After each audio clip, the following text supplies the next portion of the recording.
नमस्कार दोस्तों, आप सबों का स्वागत है। बिहार बोर्ड मैट्रिक परीक्षा 2024 के लिए आज गणित में हम बताने जा रहे हैं बहुपद का ऑब्जेक्टिव। तो बहुपद जो है कि दो तरह का प्रश्न आपको पूछा जाएगा। एक पूछा जाएगा रैखिक बहुपद, जिसमें कि आपको एक ही शून्यंक निकलेगा, और द्विघात बहुपद में दो शून्यंक निकलता है। तो आइए प्रश्न को समझिए। यह सभी प्रश्न जो है कि बिहार बोर्ड मैट्रिक परीक्षा में पिछले वर्षों में पूछे गए हैं, और बिल्कुल इसी तरह से आपको बहुपद चैप्टर में और उससे जो ऑब्जेक्टिव आएगा आपको ऐसा ही पूछेगा। तो देखिए पहला प्रश्न देख रहे हैं, रैखिक बहुपद ax प्लस b का शून्यंक है। तो शून्यंक पूछा गया है, तो शून्यंक निकालने के लिए तो हम क्या करेंगे, यहाँ पे लिखेंगे ax प्लस b बराबर दे करके 0 दे देंगे, क्योंकि शून्यंक हमको पूछा गया है।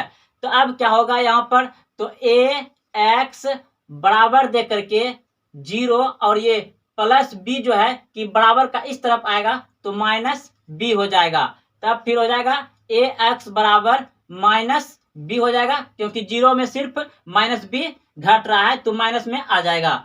अब देखिए तो x बराबर क्या आ जाएगा, ये इसके नीचे चल जाएगा, यानी कि माइनस b बटे ए हो जाएगा। तो माइनस b बटे ए आपका कहाँ है, ऑप्शन नंबर डी सही है।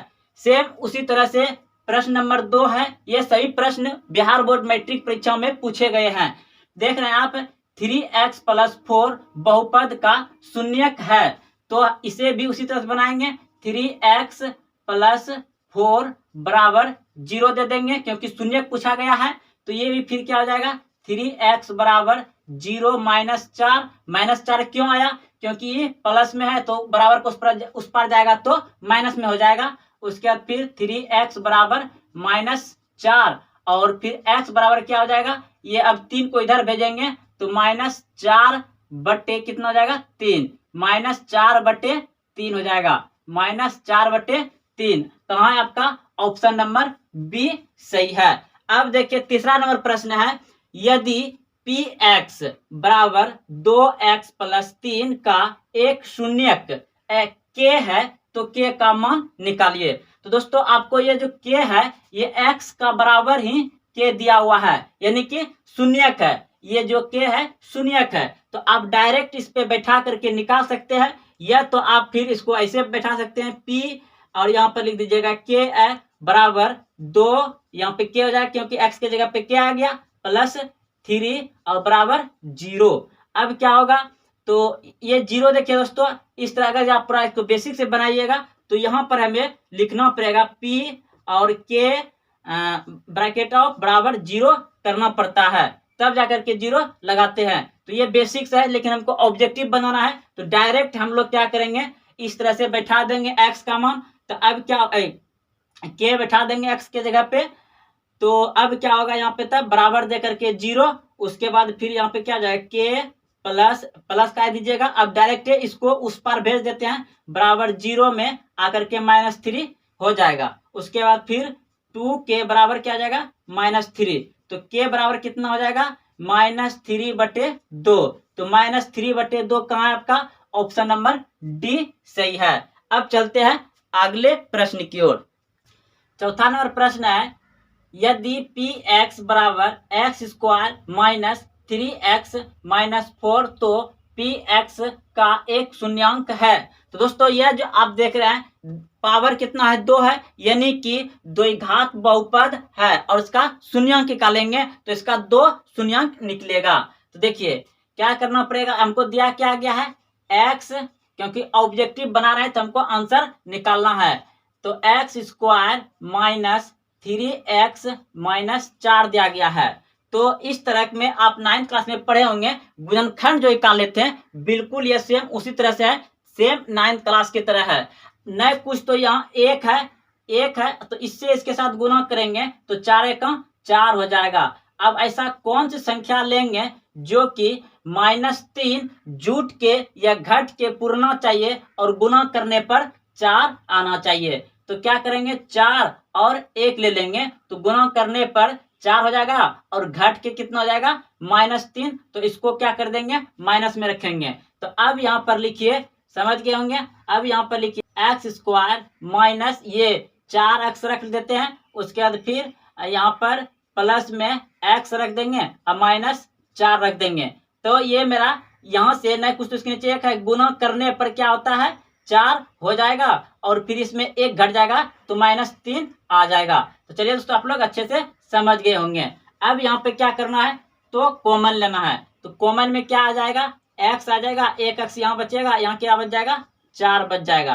फिर यहाँ पे प्लस 1 कॉमन आ जाएगा और यहाँ क्या बच जाएगा x और 4 बच जाएगा। अब क्या करेंगे, इन दोनों में से एक ले रखेंगे, तो एक तो रख लीजिए, x माइनस 4 को रख लीजिए और इन दोनों को उतार लीजिए, x प्लस 1। तो अब क्या करेंगे, यहाँ से आगे शून्य निकालना हमको, तो यहाँ से इसको ऐसे कर दीजिए, एक तरफ निकाल लीजिए, x माइनस 4 बराबर 0। तो x बराबर कितना हो जाएगा 4 और इधर आएगा तो प्लस में 4 हो जाएगा। तो x बराबर कितना हो गया आपका 4 और इधर x प्लस 1 बराबर 0। तो x बराबर 0 माइनस 1, तो x बराबर हो जाएगा आपका -1। तो ऑप्शन में से क्या है आपका, ऑप्शन में से 4 है, यहाँ पे आया है, तो ऑप्शन नंबर बी सही हो जाएगा क्योंकि ये माइनस में है। तो आपका 4 ऑप्शन में दिया गया था, कोई एक शून्यंक है तो उसको आप टिक लगा सकते हैं। तो चलिए दोस्तों अच्छे से आप लोग समझ गए होंगे। अगले प्रश्न की ओर 5 नंबर प्रश्न है, यदि द्विघात बहुपद px² plus 3x plus p का एक शून्यक -2 है तो p का मान क्या होगा। तो दोस्तों आप सभी डायरेक्ट ऐसे बनाइए, px² है, क्या है px² plus 3x plus p। तो हमें क्या कहला है, p का मान पूछा गया है। तो ये जो है कि मेरा x बराबर ही -2 दिया गया है क्योंकि ये शून्यक है। तो हम यहाँ पर बैठा सकते हैं p और -2 का होल स्क्वायर प्लस, और यहाँ पे बैठा सकते हैं 3 गुना -2 और प्लस p।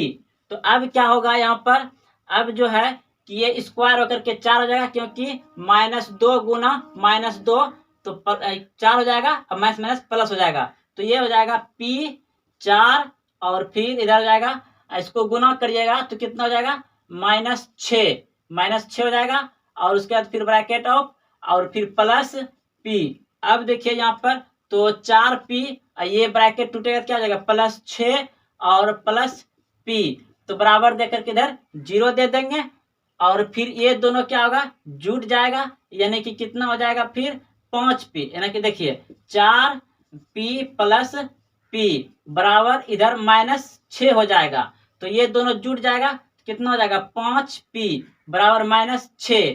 तो अब p का ही मान पूछा था, तो p बराबर -6/5, p बराबर -6/5 कहाँ है आपका, तो ऑप्शन नंबर जो है कि इस तरह से लगाना भी जरूरी नहीं क्योंकि हम लोग ऑब्जेक्टिव बना रहे हैं, तो ये सभी लगाना जरूरी नहीं है और सिर्फ हमको आंसर निकालना है। तो ऑप्शन नंबर बी सही हो जाएगा, -6/5 p का मान आ जाएगा। चलिए दोस्तों आप लोग अच्छे से समझ गए होंगे।